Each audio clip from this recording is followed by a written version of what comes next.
Bueno, buenas tardes a todos. Estamos en lo que sería la anteúltima clase del curso de programación orientada a objetos. Y en la clase pasada, debido a que los temas se habían extendido, nos habían quedado dos tópicos para terminar de ver de la unidad 5. Así que vamos a hacer un repaso rápido de lo que fue la clase pasada para llegar a estos dos tópicos y vamos a empezar con los temas de hoy.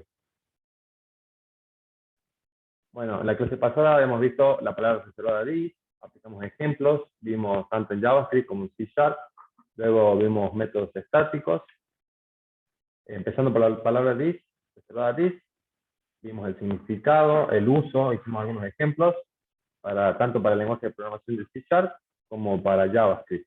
Vimos las diferencias que tenía JavaScript, siendo este lenguaje de programación débilmente tipado. Después vimos un poco de métodos estáticos, al igual que hicimos con la palabra reservada this, también lo aplicamos en dos ejemplos, tanto en C# como en JavaScript. ¿Sí? No vamos a entrar en detalle en estos temas porque ya los vimos, pero la idea de repasar toda la clase es para entender en qué punto nos quedamos. ¿Sí?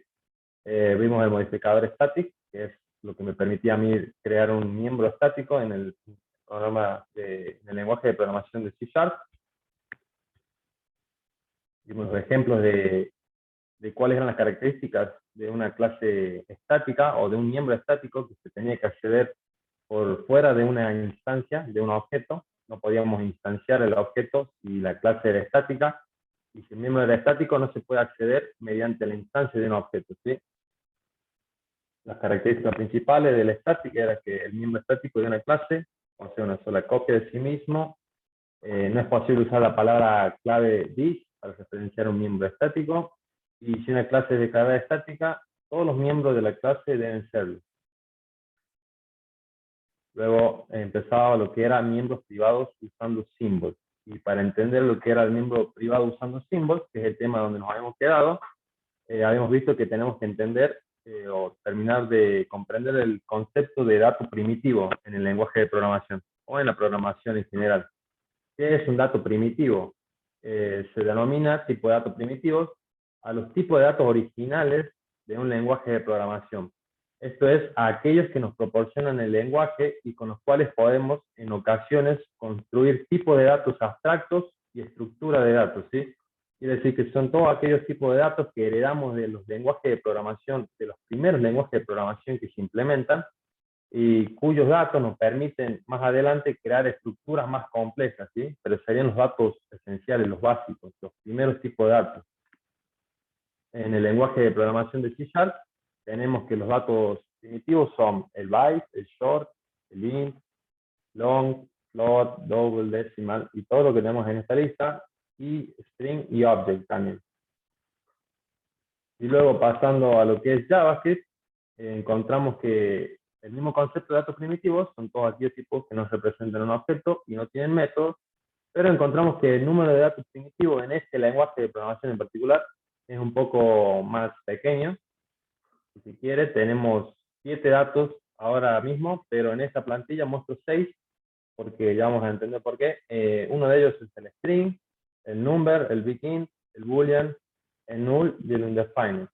Siempre remarcando que el null podría no considerarse un tipo de dato primitivo, porque lo que realmente significa el null es missing object, o que no encuentra la referencia al objeto.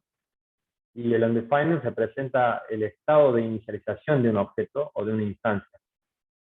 Bueno, estos eran los tipos de datos primitivos que tenía JavaScript hasta antes del 2015, cuando la estandarización de ECMAScript 6 incorpora un nuevo tipo de dato primitivo que se denomina symbol, que es el tema donde nos habíamos quedado la clase pasada.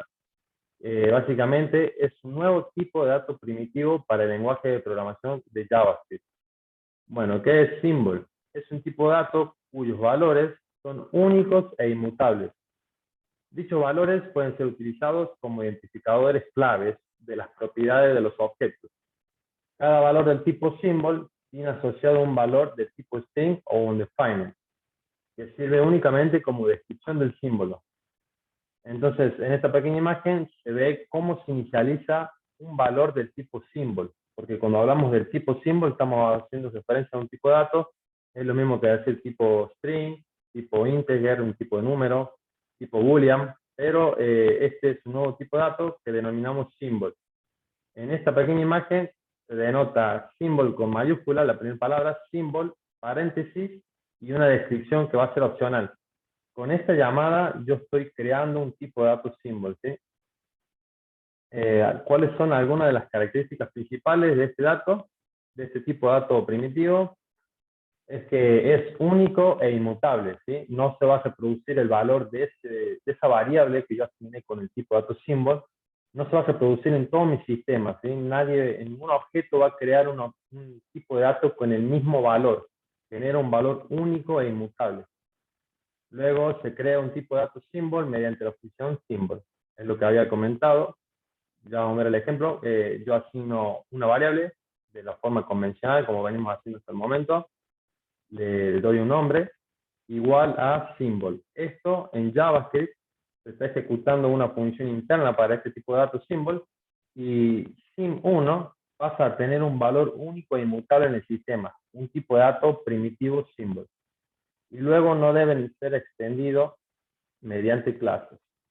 Ahí vamos a ver ejemplos. Y vamos a entender un poco cuál es el propósito de este tipo de datos. Bueno, cada valor symbol retornado por un symbol es único, como dijimos recién. El valor de un symbol puede ser usado como un identificador para las propiedades de un objeto. Ese es el único propósito de este tipo de datos, ¿sí?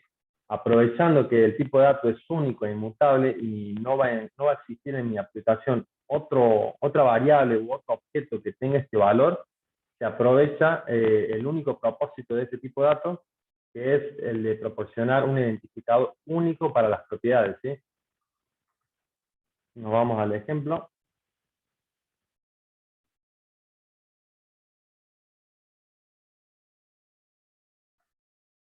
Tenemos nuestra página en la que venimos desarrollando hasta ahora, los ejemplos. Bueno, un archivo HTML simple y cargo un script en el que voy a hacer el trabajo de JavaScript. Habíamos visto que tenemos tipo de datos en JavaScript, por más que un lenguaje débilmente tipado, yo puedo decir number, un número, y etcétera. Así puedo decir, crear una variable A es igual a un texto, y ya se reconoce como que es un texto. Ahora a la hora de hacer un symbol, le doy el valor symbol1 es igual a symbol. De esta forma, el motor de ejecución para JavaScript está entendiendo que el valor de esta variable en este momento va a ser del tipo symbol. Ahora lo creé, y si yo me fijo, yo tengo la función universal en JavaScript, se puede decir universal, type of number. Lo que me está dando el type of es el tipo de dato que representa la variable que denoto a continuación del type of.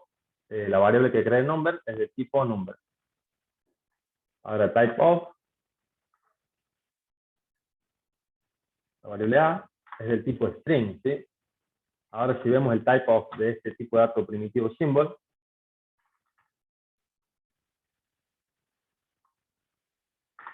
el tipo de dato de symbol es symbol, básicamente un tipo de dato primitivo. Ahora, cuando yo llamo al constructor de un symbol, tiene una regla específica que al llamar el constructor no se va a hacer uso del operador new, ¿sí? Si yo uso el operador new, esto me va a dar un error, porque symbol no lo permite, ¿sí? Es una excepción particular porque cada vez que declaramos una clase en JavaScript o una función constructora y se va a denominar con esta llamada de paréntesis, significando que tiene un constructor en su interior, hacemos uso del operador new. En este caso en particular no hay que hacer uso del operador new, y symbol funciona de todas formas. Y ahora hago esto yo. Cada vez que yo hago esto en JavaScript, estoy creando un valor único e inmutable en el sistema, ¿sí? Como habíamos dicho recién. No importa cuántas veces lo cree, no importa si denoto una descripción para describir el tipo de valor, porque como decíamos recién, tiene un parámetro que es opcional, esta llamada de un constructor, si quiere. A pesar de que no usamos el operador new, es un constructor. Tiene un parámetro opcional, yo digo var user igual a symbol, y voy a identificar esa variable con un valor único que me lo va a proporcionar el tipo de dato primitivo symbol, pero necesito tener una descripción de por qué yo incorporo un símbolo en esta unidad, en esta variable. Voy a hacer uso de ese parámetro opcional que es un string, es un texto, espera un texto. Y aquí voy a escribir algún texto para dar una descripción. Quiero aclarar que cualquier descripción que se proporcione en este nivel para asignar un valor símbolo no va a servir más que para depuración o para el programador, para tener una idea, una noción de a qué hacía referencia en el momento que asigna un símbolo a ese valor, ¿sí? Aquí puedo asignar un ejemplo usuario para entender por qué yo asigné un tipo de dato symbol a esa variable. Y si ahora la veo en pantalla,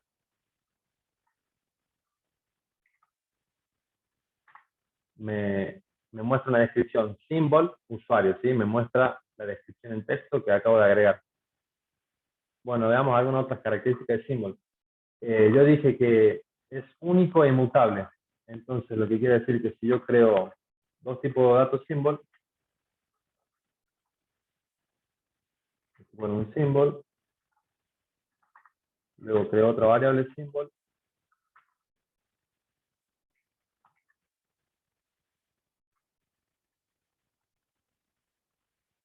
y escribo en consola, y si pregunta una pregunta, si symbol 1 es igual a symbol 2, naturalmente me va a volver un false, porque se creó en sistema un dato único e inmutable por cada una de las variables. Es falso, porque no son iguales. Ahora, el mecanismo de symbol de este tipo de dato primitivo incorpora una funcionalidad que nos ayuda a coger un escenario en el que, por ejemplo, yo quiera crear un conjunto de symbols o un conjunto de objetos que poseen esta propiedad symbol, pero tengan algo en común. En ese caso, el tipo de dato symbol que se cree va a ser idéntico a la otra variable. Ya vamos a ver el ejemplo. Creo, por ejemplo, una colección o un ítem de algún rubro, ¿sí? Ítem de un rubro. Le asigno este identificador único symbol y a continuación le digo for. Le agrego una excepción de un rubro en particular. De esa forma se crea un tipo de dato único para esta variable, pero que se puede reproducir. Y a continuación yo digo var ítem rubro 2 es igual a symbol for.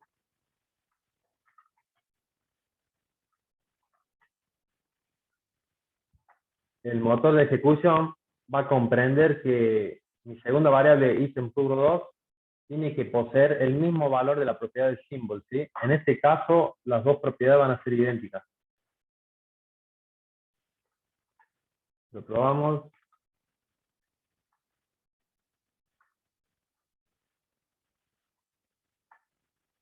Si yo pregunto si la primera variable ítem rubro es igual a ítem rubro 2, me va a decir que es verdadero. No pasaba lo mismo con el ejemplo anterior de símbolo 1 y símbolo 2. Este es el único caso, es el único escenario planteado en este tipo de datos en el que se pueda reproducir el valor de un tipo de dato primitivo símbolo, haciendo uso del for y una descripción paralela, ¿sí? Bueno, ahora vienen quizás dudas en dónde se utilizaría ese concepto, ese tipo de dato primitivo.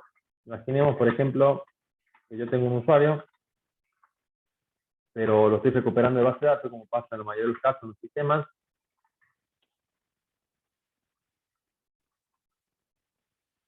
Y necesito identificar ese usuario dentro de mi sistema con algún identificador único, pero sin considerar el ID, por ejemplo. Tengo algunas otras propiedades, puede ser un usuario complejo, un objeto complejo.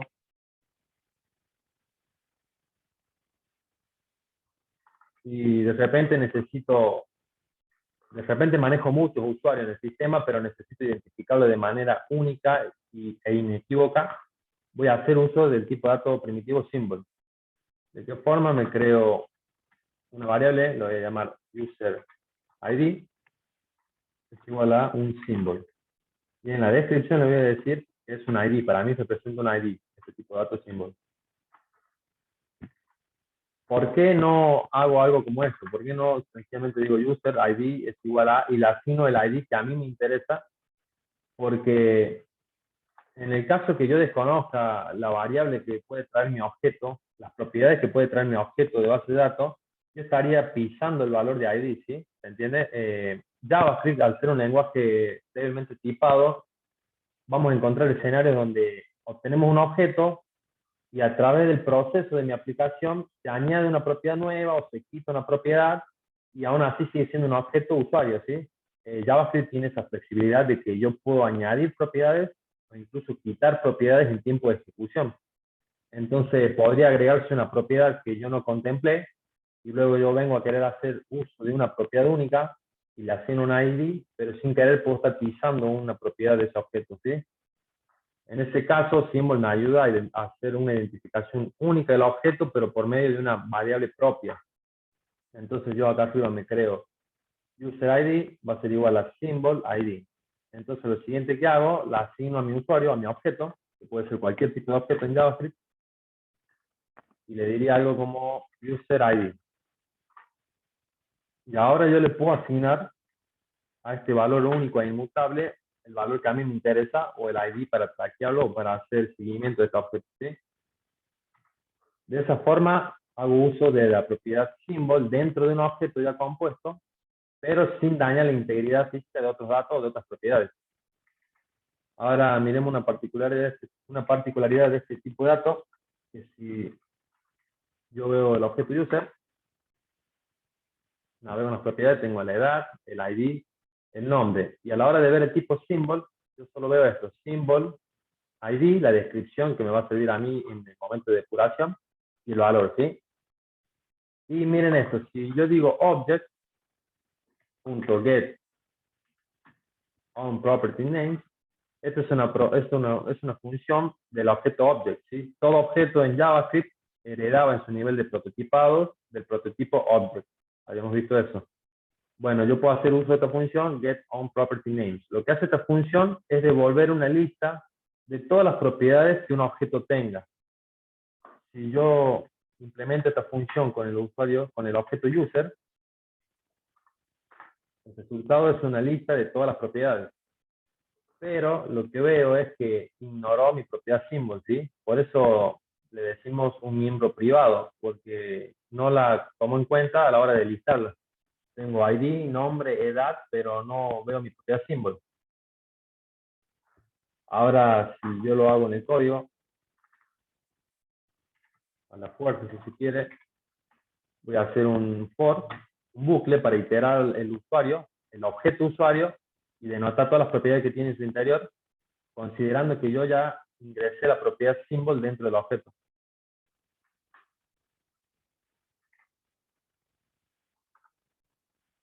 Bueno, ahora escribo en consola. Por cada una de las propiedades del objeto, escribo el nombre de la propiedad y le añado el valor de la propiedad.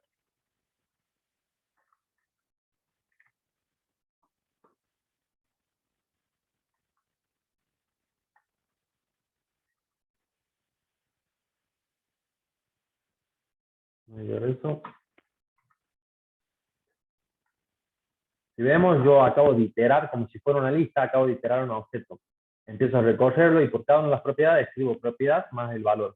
Y tampoco estoy viendo el valor de mi propiedad symbol. Si yo quisiera acceder al valor de una propiedad symbol en un objeto, tengo que decir el user, corchetes, y a continuación tengo que indicar el nombre que yo usé para la descripción de la propiedad, no de la variable symbol. Sería user ID. User ID denota la propiedad nueva que yo incorporé en esta línea del tipo de datos symbol, ¿sí? Y a continuación me devuelve el valor de mi propiedad symbol, que no podía obtenerla iterando el objeto ni obteniendo la lista de propiedades del objeto tampoco. Son algunas de las características o, si quiere, de algunas de las propiedades que tiene este tipo de dato primitivo symbol. Ahora, para ver un ejemplo en qué escenario más parecido a la vida real, me puede funcionar este tipo de datos symbol. Podemos hacer algo más complejo, simular el acceso a una cuenta bancaria. Declaro variables constantes que no van a cambiar. Las defino como cuenta para una persona, la cuenta de Mario, y le voy a asignar un valor, ¿sí? Un valor numérico que se espera que sea único. Se espera que este valor de cuenta, este número de cuentas, fuera único para cada uno de los usuarios, ¿sí? Por eso lo declaro como una constante que no va a variar, no va a cambiar en el tiempo. Y tengo más de uno. Cuento para Juan. Le asigno un valor que se espera sea único.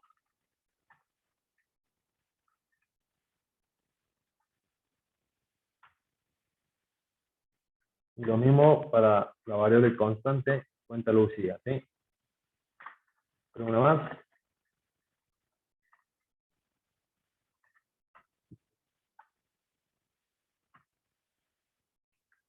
De nuevo un valor único.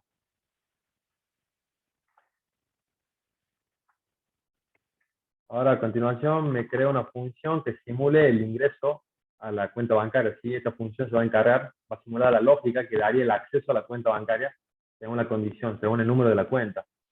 Me creo una función regular, acceder a la cuenta. Acceder a la cuenta, sencillamente. Recibo un parámetro que sería la cuenta. En este parámetro voy a recibir el valor de cada una de las cuentas, ¿sí? Y adentro voy a determinar quién es el usuario para darle acceso o no. Voy a hacer uso de un switch. Voy a analizar este valor de cuenta y voy a plantear los escenarios posibles, ¿sí? Para la cuenta de Mario, si el caso es que el valor es el mismo valor que tiene cuenta de Mario, escribo en consola, bienvenido Mario.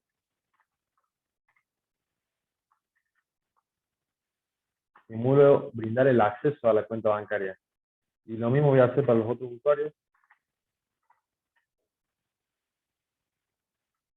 En el caso de que sea el valor de la cuenta de Juan.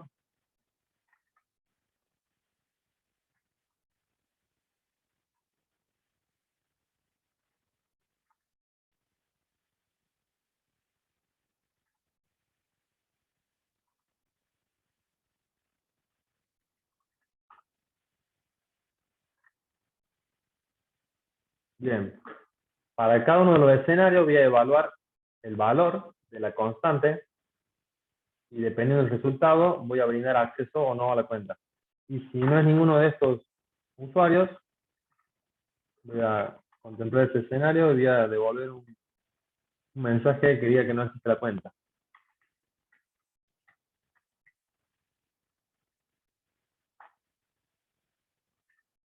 Bien, ahora lo pruebo.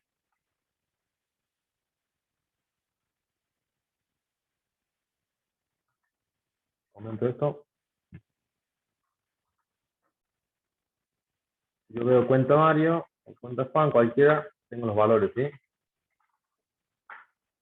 Ahora voy a hacer consumo de la función, acceder a la cuenta.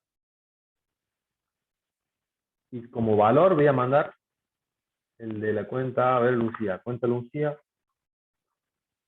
Y vamos a ver cuál es el resultado. Bienvenida Lucía, ¿sí? Acaba de evaluar el valor que tenía Lucía y determina que es Lucía, es la persona Lucía, entonces brinda el acceso a la cuenta bancaria. Pruebo otro usuario, acceder a la cuenta. Cuenta Mario. Hace lo mismo, evalúa y brinda el acceso. Ahora si yo me creo una variable, cuenta falta, y le brindo cualquier valor, no debiera dejarme entrar. Ahora hago uso de la función acceder cuenta falsa, ¿sí?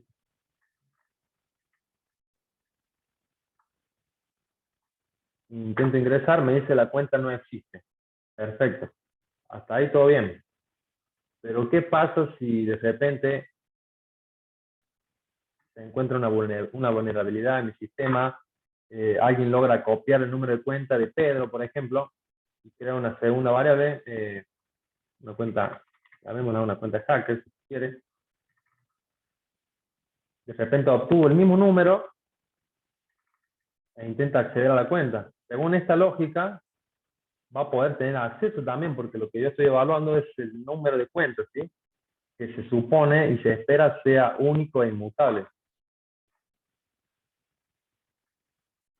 Yo veo ahora cuenta de Pedro, tiene un valor, y la cuenta hacker tiene exactamente el mismo valor, una copia.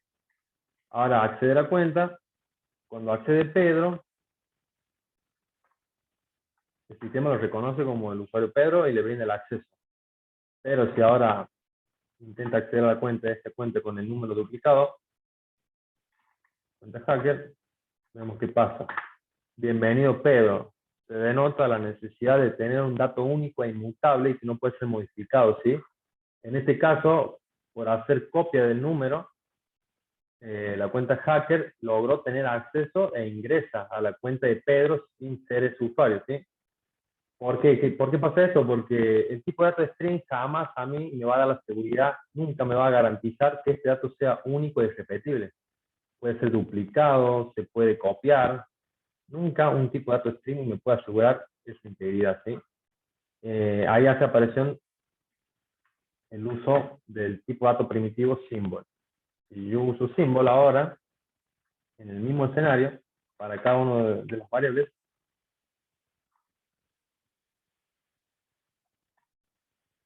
en vez de ser un tipo de dato string convencional, ahora van a ser del tipo de dato symbol, ¿sí?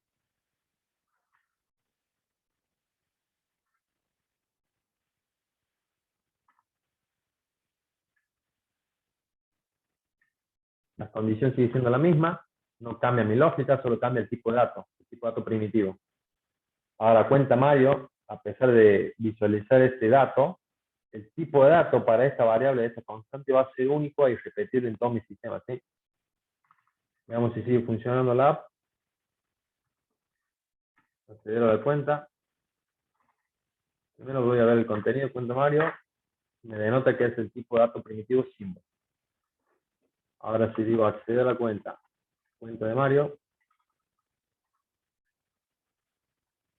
Bienvenido Mario, ¿sí? Sigue identificando los usuarios según el número de la cuenta. A ver, la cuenta de Lucía. Bienvenida Lucía. Ahora veamos qué pasa si se duplica la variable. Cuenta hacker. Intentemos hacer lo mismo con el string.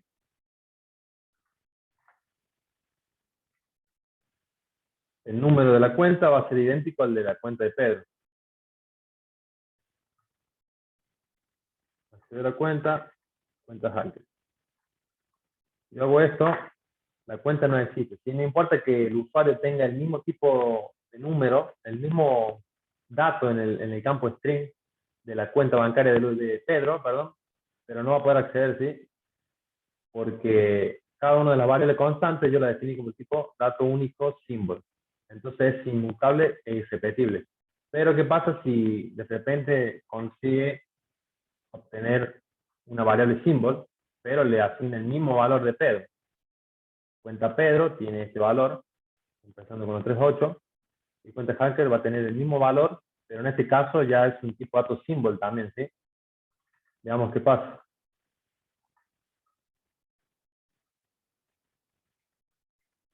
Accede a la cuenta Pedro, obtiene el acceso, ¿sí? Bienvenido Pedro. Pero ahora si intenta acceder a este nuevo usuario, encuentro que me rebota el sistema, ¿sí? La cuenta no existe. No importa que copie el número de cuenta, el nuevo usuario o la misma variable, no importa que también haga uso del tipo dato primitivo symbol, cuando se está llamando a este constructor, cuenta hacker está obteniendo un dato único y repetible, lo mismo que pasa con Pedro, ¿sí? Cuenta Pedro, al llamar a este constructor, obtiene un dato único y repetible. O sea que era imposible que esta última cuenta pueda acceder porque para la cuenta Pedro el valor es único y repetible. Esa es una de las ventajas de los potenciales que tiene esta pequeña variable, este pequeño dato que se incorporó en el año 2015 con EMAX6, que se llama dato primitivo symbol, ¿sí? Es una de las ventajas y tiene gran potencial en este ámbito de seguridad. Por eso se dice que es un tipo de dato privado, un miembro privado, ¿sí? Bueno, continuando, vimos que el propósito del símbolo era ese, ¿sí? Usarse como un identificador para las propiedades de un objeto, pero como un identificador único. Y con esto habríamos terminado de ver lo que es símbolo. Pasamos a lo que es el miembro privado usando Wikmap. Vamos a ver lo que es Wikmap. ¿Qué sería Wikmap? Bueno, en JavaScript, el objeto Wikmap es una colección de pares clave-valor, en la que las claves son objetos y los valores son arbitrarios. Quiere decir que cada vez que yo en mi código JavaScript, sea en Node.js o sea en un navegador, cada vez que yo creo una variable y le digo que va a ser el tipo de dato Wikmap, que es una clase, es todo un tipo de dato, yo creo una estructura muy similar a la que veo en la imagen. Tengo múltiples casillas para dar una idea general de qué forma toma este tipo de datos, ¿sí? De manera dimensional. Cuando yo creo Wikmap, se me crea un array, si se quiere, una colección de dos valores, llave o clave y un valor. En la llave, yo voy a guardar un objeto, sí o sí un objeto. No puedo guardar un string, no puedo guardar un integer, un número, sencillamente. Sí o sí tiene que ser un objeto. Es un requerimiento, si quieres, de este tipo de datos Wikmap. Y el valor. El tipo de dato valor puede ingresar un tipo de dato any. Lo que es any en JavaScript, básicamente me está diciendo guardar lo que vos quieras, ¿sí? JavaScript, cuando vemos este significado any, esta palabra any, significa el tipo de datos que vas a ingresar en esa casilla, va a ser cualquier cosa, un número, un array, un objeto, la instancia de una clase, un prototipo incluso. Y bueno, Wikmap se caracteriza porque la llave sí o sí va a ser un objeto. Pero para entender un poco Wikmap, quizás también debemos ver qué es map, porque vienen muy de la mano. Map ya existía antes de que se incorporara Wikmap, ¿sí? El objeto map mantiene valores pares, clave y valor también. Y recuerda el orden de inserción de las llaves. Y cualquier dato puede ser usado como llave o valor. Ahora, si yo creo en JavaScript una variable y le digo que es del tipo map, usando el operador new, como lo hacía con Wikmap, también voy a crear un objeto con la similitud dimensional que tenía un Wikmap, ¿sí? Un objeto, una colección, si se quiere, que va a recibir por cada uno de los ítems dos objetos, llave o la clave y el valor, pero con la particularidad de que map recibe cualquier tipo de datos, tanto en la llave como en el valor. Damos un ejemplo práctico.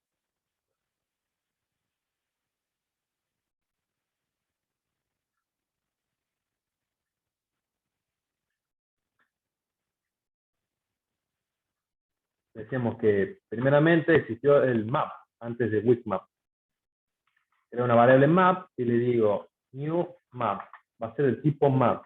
Estoy creando una variable dimensional que va a tener valores dimensionales, si quiere, que va a recibir tipo de dato llave y valor, ¿sí? En su interior, para la llave y para el valor va a ser cualquier tipo de dato. Quiere decir que ahora, en este map, yo le puedo ingresar un objeto. ¿De qué forma? Con una función que se llama set, ¿sí? Yo le digo set y va a esperar a continuación dos parámetros.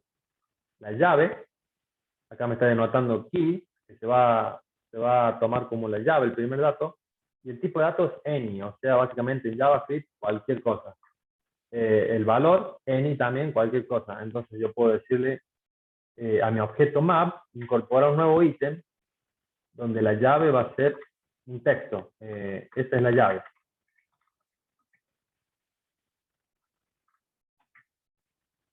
A continuación, el segundo parámetro, que es el valor. Un objeto de esas características, que se crea de manera dimensional, múltiples objetos dimensionales, tiene el propósito de que para acceder al valor, que sería este que tengo a mi derecha, para acceder al valor, yo forzosamente voy a necesitar la llave, o sea, voy a tener que tener este otro valor, ¿sí? Si no, no podría acceder al segundo valor. El segundo valor es el que estaría oculto a mi vista hasta que yo hago uso de este primer valor que es la llave. Entonces, acabo de asignar un objeto al tipo de dato map, y ahora para leerlo, voy a escribir en consola, console.log, y para leerlo se dice map.get, es otra función del map, del tipo de dato map, donde se espera un solo parámetro que es la llave, ¿sí? Como había dicho recién, en este tipo de objetos, para acceder a este valor que tengo a mi derecha, yo voy a necesitar tener este valor de la izquierda.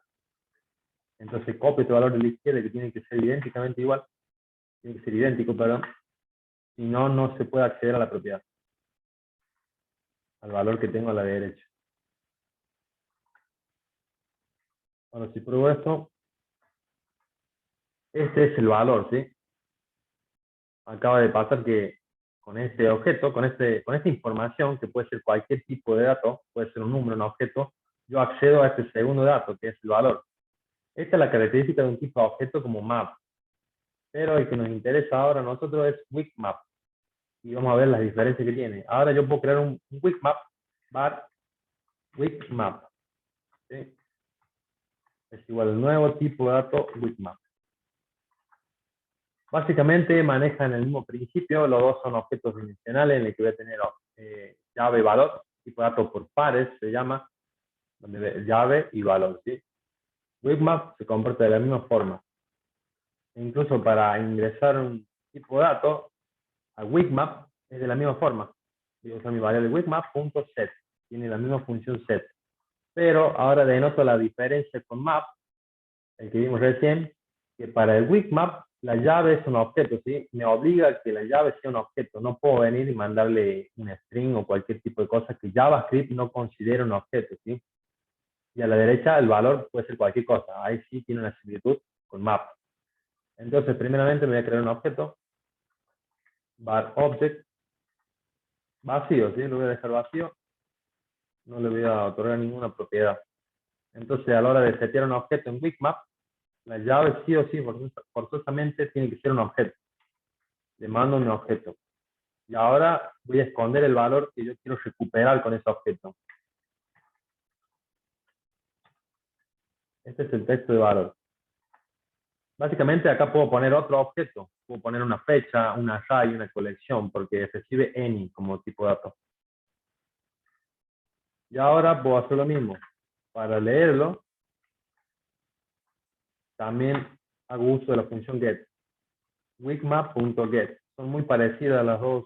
Los dos tipos de datos son muy parecidos, tienen mucha similitud, pero ya vamos a ver en qué consisten las diferencias que tienen. ¿Sí?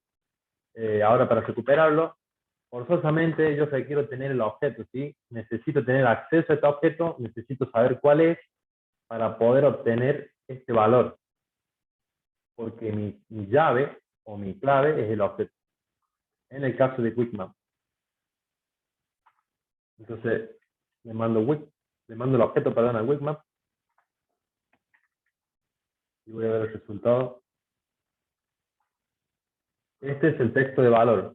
Uno era del tipo dato map y el segundo es del tipo Wikmap. Veamos en qué consisten las diferencias principales de estos dos tipos de datos. Bueno, acá en esta tabla se aprecia fácilmente que el map posee las siguientes funciones, que son set, me permitía setear un ítem nuevo en este tipo de datos, y el get, que me permitía recuperar. El delete me va a permitir borrar, y el hash es una función que me va a devolver un booleano, ¿sí? Yo puedo preguntar map a mi objeto map.hash, entre paréntesis va a recibir un parámetro que es mi llave, y el resultado que voy a obtener va a ser un booleano, un true o false, indicando que tengo un objeto guardado para esa llave, ¿sí? Hasta ese punto, el map es idéntico a Wikmap, ¿sí? Aparentemente. Wikmap posee la misma función set, un get, un delete y un hash. Pero en el map yo contengo un size. El size me va a dar una longitud de los ítems que yo tengo en mi interior para este objeto.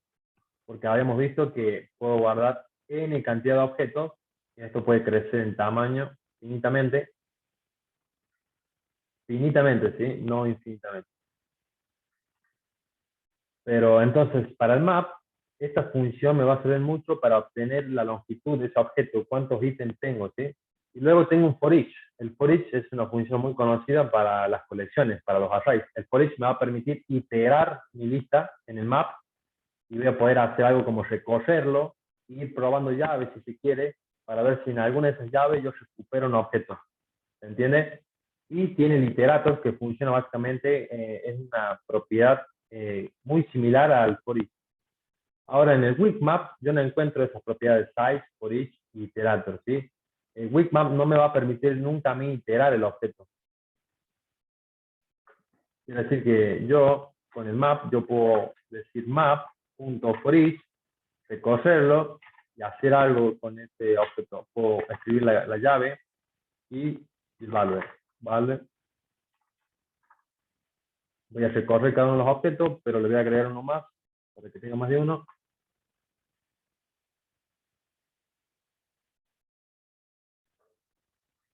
Llave, sencillamente, y valor. Acá voy a poder recorrer si console log y escribo cada uno de los ítems. Y la llave y el valor. Para el tipo de dato map.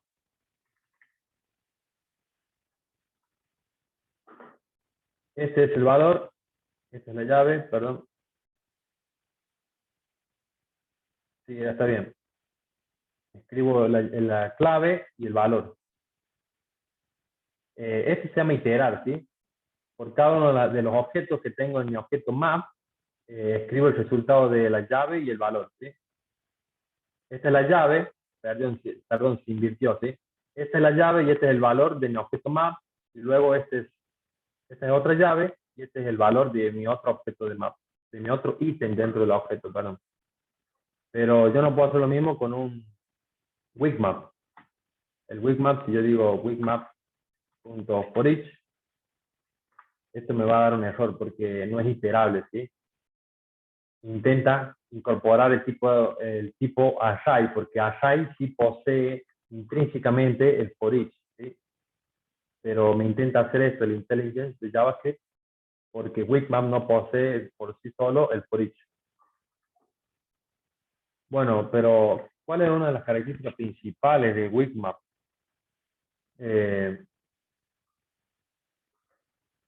Solo para el Wikmap, solo se pueden guardar objetos como claves, ¿sí? En eso se diferenciaba por un lado del map, porque en map yo puedo guardar cualquier tipo de objeto, cualquier tipo de dato como una llave para recuperar el valor. Pero en Wikmap únicamente yo puedo guardar un objeto como llave. Luego, al no encontrar la referencia del garbage collector, eliminará el objeto. ¿Qué es el garbage collector? El garbage collector es una operación que desencadena mucho los lenguajes de programación y no es la excepción JavaScript, en el que cuando nosotros asignamos una variable, creamos una función, nos vamos al código, yo me creo ahora una variable de un tipo, acá creo otra variable, luego creo un objeto, incluso puedo crear una función. Todo eso que yo voy creando en mi lenguaje de programación va viviendo en memoria, ¿sí? Se va guardando en memoria. ¿Qué pasa? Cuando yo de repente este objeto no lo necesito más, yo digo objeto es igual a null, lo piso, ya no tiene significado la referencia de ese objeto para mí, o incluso la variable la elimino o hago que sea igual a null. Existe una operación que se llama garbage collector, que básicamente significa colector de basura. Lo que hace es analizar los objetos que ya no tienen un valor, identifica en el código que ese objeto ya no se está llamando, ya no hay referencia a ese objeto, e inmediatamente lo elimina para seguir haciendo lugar en la memoria, ¿sí? Limpia el lugar en la memoria para que yo siga creando variables en mi programa y la ejecución siga sin problemas. Eso es el garbage collector. Corre de manera automática en todo lenguaje de programación, pero siempre existe la posibilidad de programar el garbage collector de alguna forma, manipularlo para que se corra cuando nosotros queremos que se ejecute y elimine los objetos que ya no estamos usando. Bueno, la característica que implementa el Wikmap es que cuando nosotros guardamos un objeto en este tipo de datos,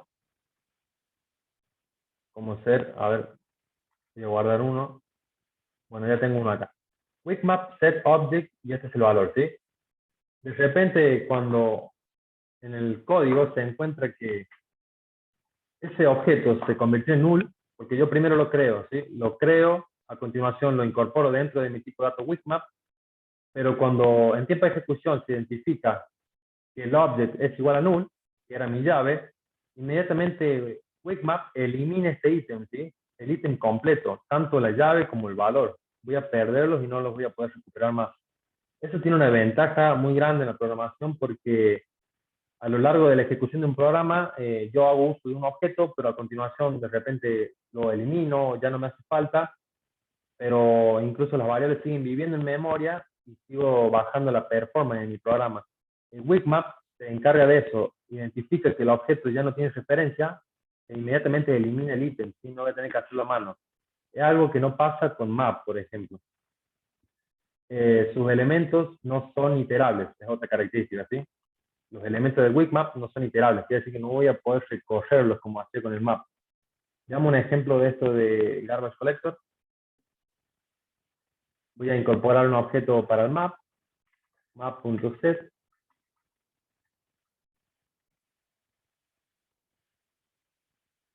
Ya creé un objeto, e incluso en el map, para la llave le voy a incorporar un objeto también. Y al Wikmap voy a incorporarle el mismo objeto, ¿sí? Bien, ahora a continuación lo que voy a hacer es que el objeto sea igual a null. Objeto es igual a null.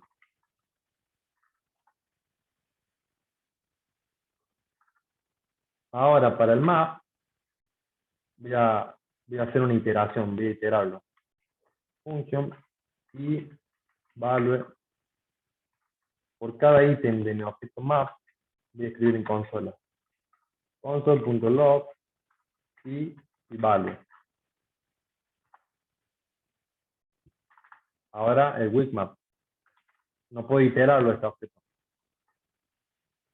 Wikmap.get obtener, porque no existe tal cosa como iterarlo, como estoy haciendo arriba. Tengo que ir a la función específica get, obtener. Obtener la llave y valor que tenés por este objeto. Y veamos cuál es el resultado. El objeto map me devuelve el valor que estaba guardándose como string y la llave. La llave era el objeto vacío, ¿sí? Yo creo el objeto vacío, lo incorporo en la llave. ¿Y qué pasó acá? Se hizo una copia de este objeto. Ahora en la variable de map, en el espacio en memoria, map está guardando una copia original del objeto. A pesar de que yo a continuación la elimino o la hago null, map todavía mantiene ese objeto ¿sí? Guardado. Lo que hace Wikmap, que de ahí viene la palabra Wik, débil, es que no hace una persistencia de los datos, una persistencia fuerte de la referencia. En el caso de Wikmap, al haber eliminado el mismo objeto que incorporé, al tratar de obtenerlo, es un define, ¿sí? Es una de las ventajas grandes que tiene Wikmap. Ahora, ¿qué tipo de uso le podemos dar? Por ejemplo, a Wikmap, podemos crear una clase de persona para hacer la buena práctica de trabajar los objetos encapsulados en clase. Persona, un constructor, nombre. This nombre es igual a nombre. Ahora creo instancias. Mario es igual a una nueva persona, donde el nombre es Mario. Lucía es igual a una nueva persona.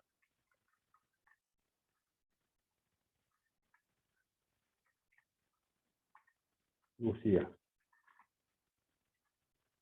Tengo dos instancias de objeto en base a mi clase persona. Y a continuación, me voy a crear un Wikmap. Claves de acceso. Va a ser igual al tipo de dato Wikmap.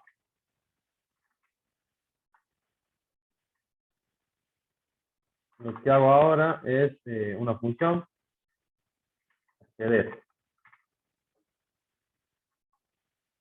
Voy a recibir la persona como parámetro. Y adentro lo que voy a hacer es obtener la clave ¿sí? de cada una de las personas, pero la voy a recuperar de un Wikmap. Primero la voy a insertar. Clave de acceso, que es el tipo de dato Wikmap, .set. voy a setear un valor.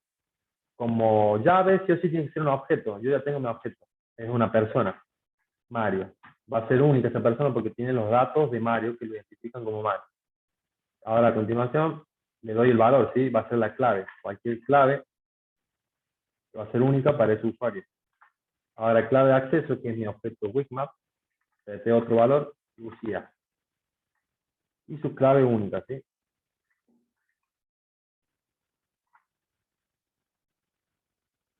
Ahora acceder, voy a sencillamente escribir en pantalla console log, clave de acceso, punto get. Voy a obtener la clave para cada una de las personas. En esta función voy a simular obtener la contraseña de uno de los usuarios y darle el acceso al sistema, ¿sí? Obtener la clave para Mario. Estoy accediendo a mi objeto Wikmap, donde para acceder a un valor que yo haya incorporado, voy a tener que tener sí o sí el objeto, ¿sí? Si este objeto varía en alguna de sus propiedades o de repente le falta una letra al nombre y varía al objeto que yo seteé como llave, al intentar acceder con mi objeto truncado, con mi objeto modificado, no voy a acceder a la llave, al valor, a la clave de Mario, porque el objeto tiene que ser idénticamente el mismo, tiene que ser idéntico, perdón, al que yo incorporé en un principio. Entonces eso me va a brindar la seguridad de que la contraseña para Mario solo la va a obtener el usuario de Mario, ¿sí? Ahora voy a escribir el nombre.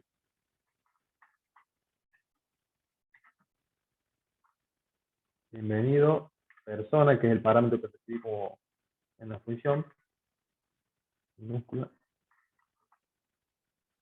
Perdón, acá voy a poner persona, para que sea dinámico. Persona.nombre.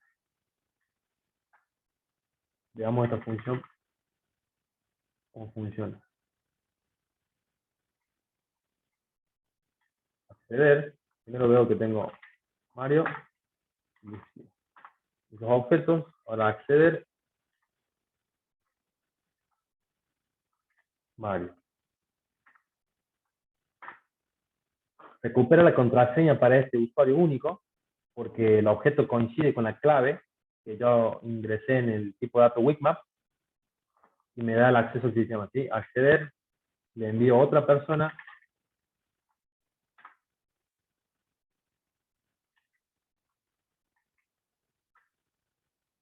a Lucía con mayúscula la creé.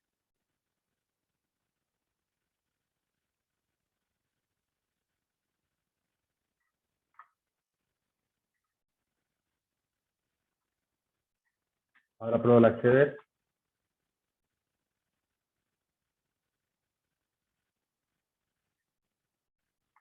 Ahí está.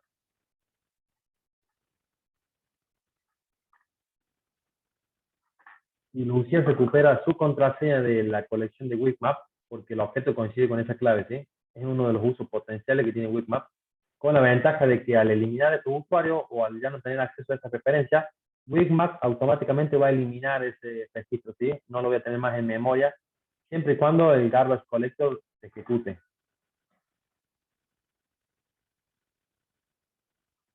Bueno, esas serían las características de estos miembros privados que son Wikmap y Symbol.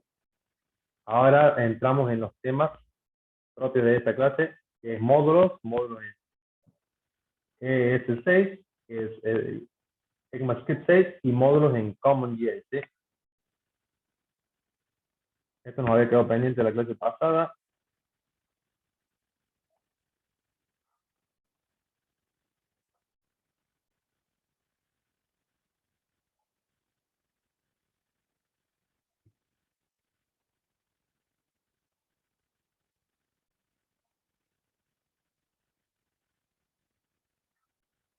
Getters y setters también tenemos en esta clase. Bueno, entrando en los temas de la clase de hoy, que son getters y setters, y luego módulos, tanto en ECMAScript 6 como en CommonJS. Vamos a ver un poco de qué se trata. Bueno, el getter y setters, como habíamos visto, eran funciones, ya habíamos tenido un vistazo, pero en el lenguaje de programación de C#, ¿sí? En JavaScript no difiere mucho, no cambia mucho tampoco. Getters y setters son funciones, básicamente son métodos que permitían, como vemos en la imagen, acceder a una propiedad dentro de un objeto, pero implementando una suerte de barrera, si se quiere, o implementando un medio único por el cual se pueda acceder a ese dato. Yo defino una propiedad, y defino un get y un set, que se conocen como getters y setters, y luego el exterior de mi aplicación, cualquier miembro exterior de la aplicación, para acceder, sí o sí va a tener que hacerlo mediante el get. Y para setear un valor en esa propiedad, sí o sí lo va a tener que hacer por medio del set, ¿sí? La palabra reservada this hace referencia a la instancia actual de la clase y también es usada como modificador del primer parámetro en un método de extensión. Bueno, esto era para el caso de C#. Vimos en C# el get y el set, hicimos ejemplos, definimos las propiedades y esto es en rojo, están marcados en rojo porque no se puede acceder a esta propiedad, sino que las había determinado únicamente como de lectura, ¿sí? Perdón, como para modificarlas únicamente, pero no se pueden leer. En cambio, estas marcadas en verde, yo le defino un get. El get es obtener el valor de esa variable. Entonces, se puede obtener nombre y apellido. Por eso yo solo obtengo nombre y apellido en mi apartado de la derecha por los modificadores get y set. Y esto aplica abstracción, ¿sí? Porque era en el momento de aplicar la encapsulación de mi sistema, hacer una variable privada o pública o limitarle el acceso, estoy aplicando encapsulación a la vez que uso abstracción. Bueno, ahora veamos los getters y setters en JavaScript, que es lo que nos interesa ahora. Esta característica ha sido implementada en ECMAScript 6, que es el 2015, pudiendo modificar el funcionamiento normal de establecer u obtener el valor de una propiedad. A esta se le conoce como Accessors Property, ¿sí? En JavaScript vamos a tener tres tipos de propiedades si queremos categorizarlas de alguna forma. Las Data Properties, que son las propiedades normales que yo establecía en un objeto, como recién vimos el nombre en una clase, apellido, edad. Esos serían los Data Properties, ¿sí? Luego vamos a tener Accessor Properties, que son estas propiedades get y set, también denota el put. A estas propiedades como el get y el set se la va a llamar accessor properties porque como la palabra lo dice, están brindando acceso o no a la propiedad. Y luego tenemos la categoría, hablando de propiedades, internal properties. Y encontramos la principal y la más importante, el prototype. Recuerden que en cada objeto de JavaScript encontraba que internamente poseía una propiedad prototype a pesar de que yo no lo hubiera incorporado, se encontraba ahí. Bueno, en JavaScript básicamente el funcionamiento del get y el set es el mismo. En ocasiones queremos valores basados en otros valores. Para esto los data accessors son bastante útiles. Para crearlos se usa la palabra clave get y el set. No difiere de C#, ¿sí? Creo un objeto, defino una propiedad que va a ser prop, en este ejemplo, y defino el método get y el método set. Ahora la lectura de esta variable forzosamente se va a hacer por medio de este código dentro del get. Y setear el valor de la variable se va a hacer por medio de ese set. Y lo que a mí me permite esto es que al querer setear esa variable, yo puedo modificarle la lógica, implementar lógica, hacer normalización de un dato para que el valor, antes de ingresarse en la propiedad, sufra alguna modificación, ¿sí? Esa es una de las ventajas que tiene esto, es normalizar un dato. Bueno, get y set vemos un ejemplo práctico.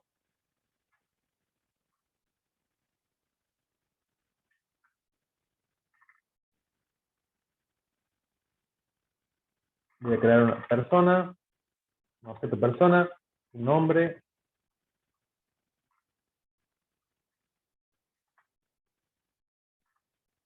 un ID, simulando que recuperé este objeto de alguna fuente de datos. Y ahora voy a definir mi propiedad con un get y set, un accessor property, ¿sí? Con la variable de get, con la palabra clave get, perdón, defino ahora el nombre de la propiedad, código. Voy a definir un código porque me va a interesar que esta propiedad se comporte de forma diferente. A la hora de retornar, voy a retornar el mismo valor. Y ahora voy con la función set, que se va a encargar de setear el valor a esta variable, a esta propiedad, perdón. Código, recibo el parámetro value, que va a ser el valor que el usuario intenta incorporar a esta variable. Ahora digo, esta propiedad va a ser igual al valor, ¿sí? Pero yo ahora puedo modificar esto. El usuario me envía un número, yo aparte puedo querer que el código se concatene con algún otro dato, o puedo hacer cualquier cantidad de cosas, no tengo límites dentro de esta propiedad. En este ejemplo voy a hacer que el valor que me da el usuario se concatene con el ID. Entonces de esa manera tendría algo como un dato único, ¿sí? El código sería único porque cada usuario tendría un ID único. Entonces el valor del usuario lo concateno con this ID. Yo ahora pruebo esto, veo mi variable de persona, tengo estas dos propiedades y tengo código que está undefined de momento. Ahora lo defino. Persona.código va a ser igual a, le mando el código, pero ahora acaba de hacer trabajo mi operación set. Está trabajando el set e incorporó lo que yo había implementado. Entonces a la hora de leer código, mi valor ya está modificado, ¿sí? El valor del usuario más el ID único de esa persona. Esa es una de las ventajas principales que me brinda el get y set, ¿sí? Ahora, un ejemplo más, var empleado, un objeto, donde yo tenga nombre, no le voy a dar valor de momento, y un apellido.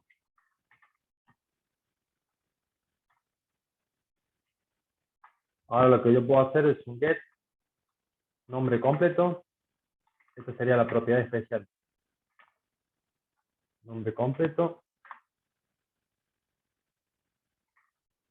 retorno la propiedad.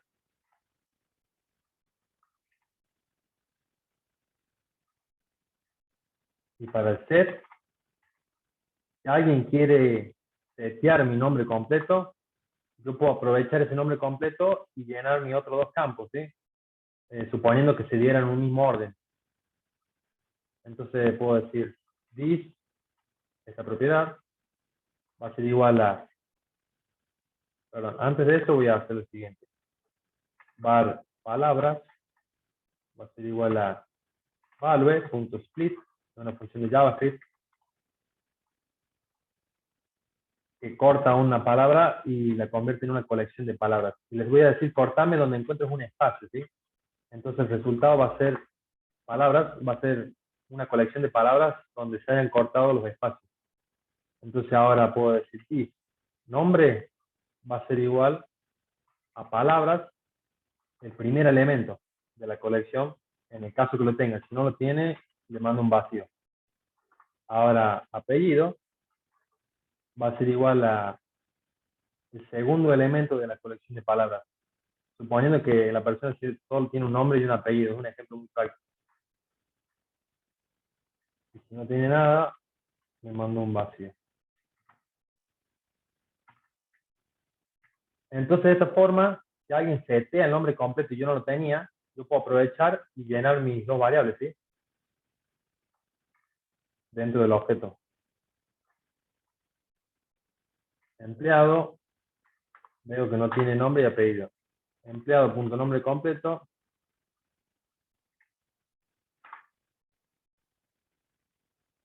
Va a ser igual a Mario.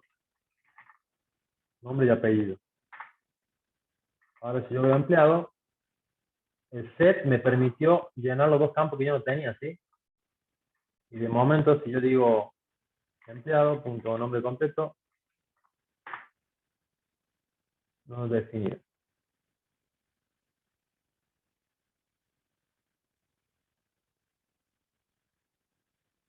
Ah, perdón, porque no terminé de setear el valor para el nombre completo.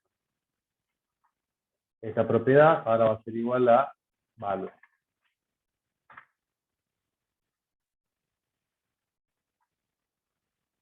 Entonces, nombre completo.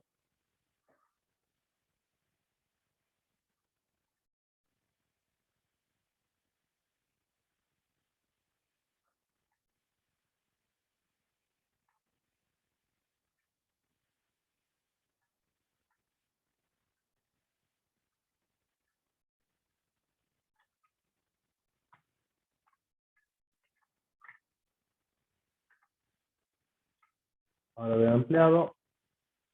Veo que tengo Pedernera Mario y nombre completo como Mario Pedernera. Empleado.nombre completo. Nombre empleado. Bueno, en fin, ese objeto no, capaz que tengo que hacer una vuelta de rosca, pero se entiende el principio de la ventaja que me brinda un set, ¿sí? Acabo de obtener las variables, el valor para dos de las propiedades que no tenía, ¿sí? Y la cantidad de objetos que yo puedo implementar en un set no tiene límite. Cumple el mismo principio que tenemos en el lenguaje de programación de C Sharp, donde puedo normalizar los datos antes de ingresarlos y también puedo trabajarlos antes de devolverlos, ¿sí? Bueno, eso sería un get y un set en JavaScript, básicamente. Terminamos de verlo ya en los dos lenguajes de programación que venimos trabajando en el curso. Y con eso, bueno, estaremos entrando en módulos. Nos quedarían 20 minutos para ver los módulos. Es un tema bastante amplio los módulos, pero vamos a arrancar igual a verlos. Y si no llegamos, continuamos terminando de ver este tema en la próxima clase, ¿sí? Bueno, los módulos. ¿Qué sería un módulo en la programación? Bueno, entendiendo qué es un módulo, primero vamos a ver de qué se trata el sistema en un programa informático. Habíamos visto en principio que en este paradigma de programación orientada a objetos, yo dividí mi problema en unidades, ¿sí? Y un sistema puede crecer en tamaño hasta tener muchos objetos comunicándose entre sí. Bastantes objetos, bastantes clases, archivos, si se quiere, archivos de código. En el caso de JavaScript, bastantes ficheros de JavaScript. Mi aplicación puede crecer en tamaño de forma finita y la verdad que surge la necesidad de tener algún tipo de ordenamiento en los lenguajes de programación como C Sharp. Lo solucionamos con la división en capas, ¿sí? Dividimos en capas, interpolamos namespace, que se llama, entonces encontramos la posibilidad de dividir el programa en secciones y hacerlo mucho más fácil de entender y mucho más fácil de mantener. Bueno, un módulo básicamente es eso, me permite dividir en módulos un sistema.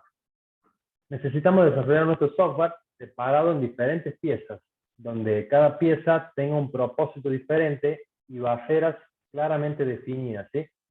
Por lo que cada pieza interactúa con otras piezas.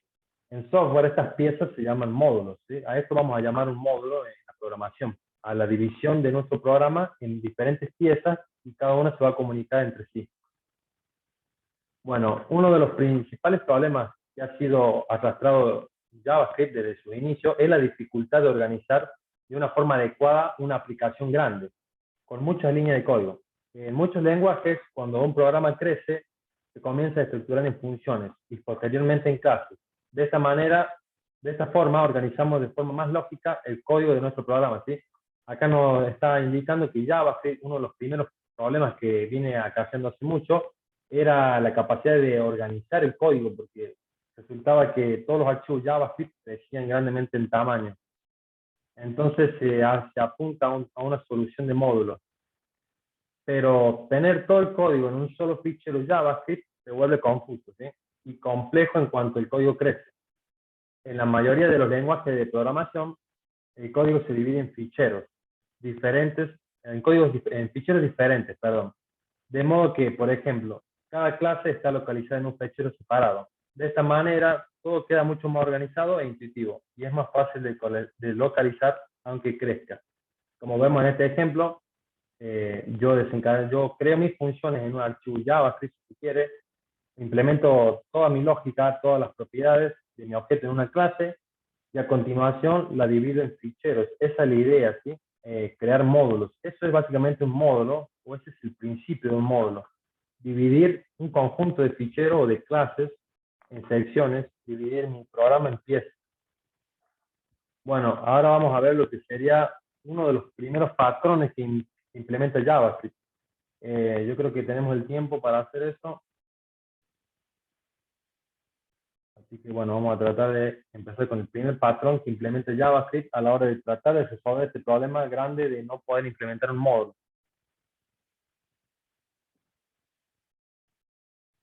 Bueno, voy a usar estos dos archivos.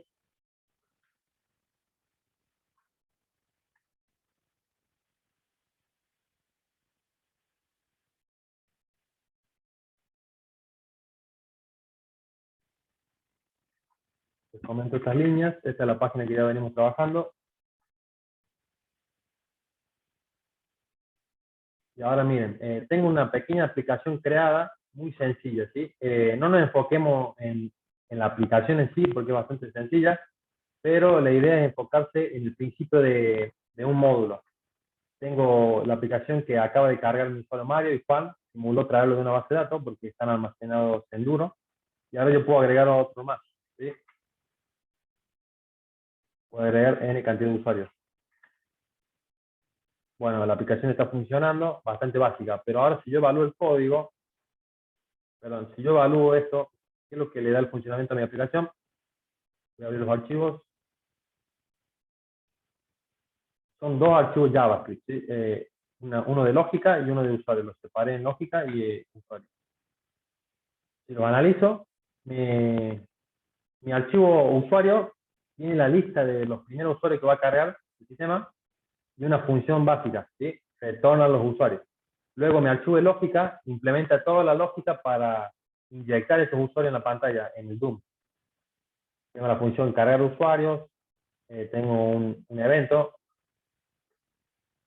y en resumen, la lógica incorpora estos archivos, estos usuarios, perdón, en la pantalla, y a continuación, si yo agrego uno nuevo, lo incorpora también.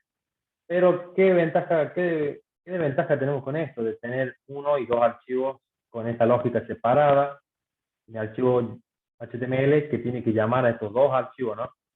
Lo primero que yo encuentro es que si yo pongo Windows en la pantalla, voy a encontrar lo siguiente: obtener usuarios en primer lugar.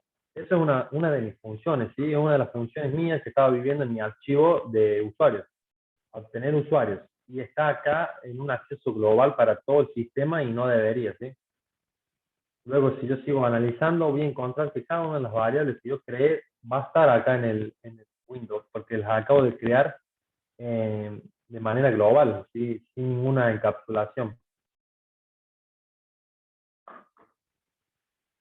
Yo escribo usuarios, perdón, en algún lugar tendrá que estar mi variable usuarios, la que yo definí.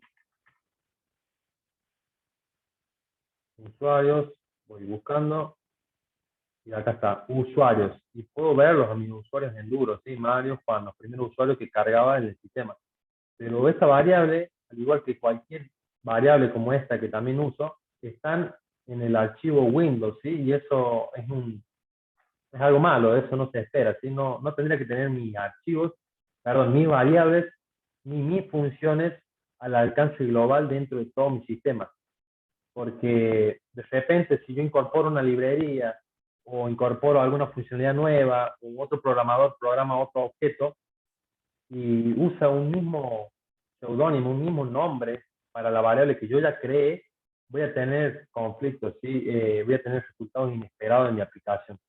Entonces, no es lo ideal tenerlo de esta forma. ¿Cómo puedo solucionar esto de alguna forma? Bueno, voy a aplicar la siguiente solución temporal. Function user para la clase de usuario, user wrapper. Lo que es wrapper en inglés es envoltura, ¿sí? Es envolver algo, encapsularlo, más de lo que ya estaba en un archivo. Entonces, de toda la funcionalidad mía, la envuelvo en una función. A continuación voy a llamar a esta función. Entonces, las variables locales en JavaScript declaradas en una función no son visibles en el objeto Windows, ¿sí? Por un lado voy a solucionar parte de mi problema, porque cualquier variable local que yo defina dentro de una función no va a ser visible de forma global, ¿sí? Lo que sí va a seguir siendo visible de forma global va a ser mi user wrapper. Pero ya me voy acercando un poco más a la solución. Ahora voy a hacer lo mismo con la clase lógica. Toda mi función la voy a envolver en una función wrapper, la voy a llamar envoltura. Lógica wrapper.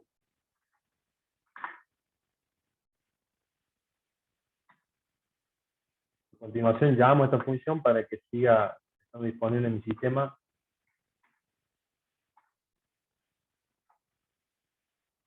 Y es una aproximación, ¿sí? Ya de esta manera lo único que voy a ver en consola, en el objeto global window, va a ser logical wrapper y user wrapper, ¿sí? Y las variables internas ya no van a ser visibles para el usuario exterior.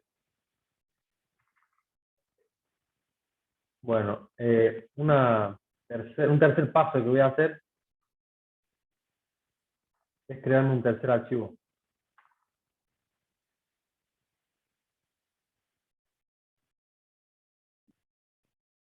Voy a abrir un archivo.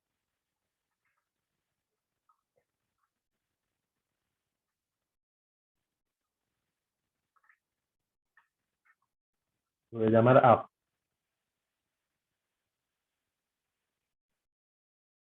Ahora lo incorporo en mi HTML.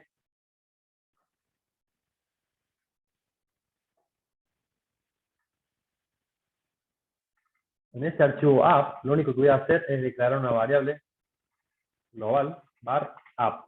¿Sí? Va a ser igual a un objeto vacío. Eso es una variable que ahora sí se va a visualizar en el objeto Windows, en el objeto global. Y ahora, en mi clase de usuario, o en mi funcionalidad para usuario, voy a decir que app, mi objeto global, tenga la función obtener usuarios, va a ser igual a obtener usuarios. A la variable global que cree, le incorporo esta función para que sea conocida en el exterior. Porque en mi otro archivo yo necesito tener acceso a esa función. Mi otro archivo era este, el archivo de lógica. Entonces ahora obtener usuarios ya no la voy a leer de cualquier lado, sino que sí o sí voy a tener que ingresar a la variable app que acabo de crear, obtener usuarios. Bien, hasta ahí voy a ver si mi aplicación sigue funcionando. L no está definido. Por ahí se escapó algún L. Bueno, de momento mi aplicación sigue funcionando y yo ya tuve una aproximación un poco más, si se quiere, un poco más a un módulo, porque acabo de separar muchas de mis variables, acabo de sacarlas del DOM. Yo ahora me voy al Windows, el objeto global, voy a ver mi app, yo esperaba ver esta app, pero ya no voy a ver en las variables como veía recién, que era usuarios. Encuentro tres coincidencias, una, dos y tres. No, ¿ves? Ya no existe más la variable usuarios esparcida en cualquier parte del objeto global Windows. Ahora está viviendo dentro de mi archivo app. Bueno, es una aproximación, ¿sí? Esto que acabo de hacer, de meter toda mi lógica en una función y hacer lo mismo con el otro objeto y crearme un objeto global que se llame app, es una de las aproximaciones que se hacía antes en JavaScript, antes de obtener las herramientas actuales que tenemos. Bueno, veo que no vamos a llegar con el tiempo para cubrir este tópico, pero de todas formas, nos queda ver módulos únicamente, módulos ES6 y módulos CommonJS. Estamos viendo ahora hasta ahora lo que es el principio de la necesidad de tener un módulo o de tener nuestro código separado. Vimos la desventaja principal que tenemos de que todas nuestras variables viven en el objeto global si no las tenemos encapsuladas, ¿sí? Bueno, vamos a tener que retomar este tema en la clase que viene. Pero la clase que viene, como ya sabemos, es la última clase de este curso de programación orientada a objetos. Así que bueno, terminaremos de ver este tema de módulos, que está bastante interesante. Si prestamos atención, vamos a comprender muchas de las ventajas que incorporó JavaScript a la actualidad y vamos a ver cómo se tenía que trabajar antes de incorporar todas estas ventajas, ¿sí?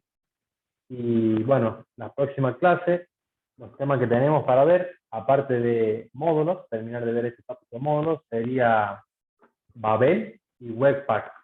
Son los últimos dos temas de la unidad 6. Quería contarles que ahora, ingresando en el módulo de ECMAScript 6, y vamos a ver ahora, estamos entrando en la unidad 6 y la última unidad del curso, ¿sí? Pero bueno, el próximo martes sería la última vez que nos reunimos. Terminaríamos de ver este concepto, Babel, que es una herramienta Babel, y Webpack. No sé si tienen alguna consulta, alguna duda. El tiempo de la clase que viene tendría que bastarnos y sobrarnos para terminar de ver todos estos conceptos y asimilarlos bien.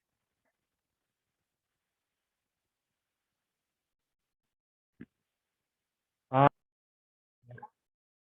el error que tiraba era porque faltaba el this en el get de la propiedad. Gracias, perdón que no lo vi antes. Era en getters y setters.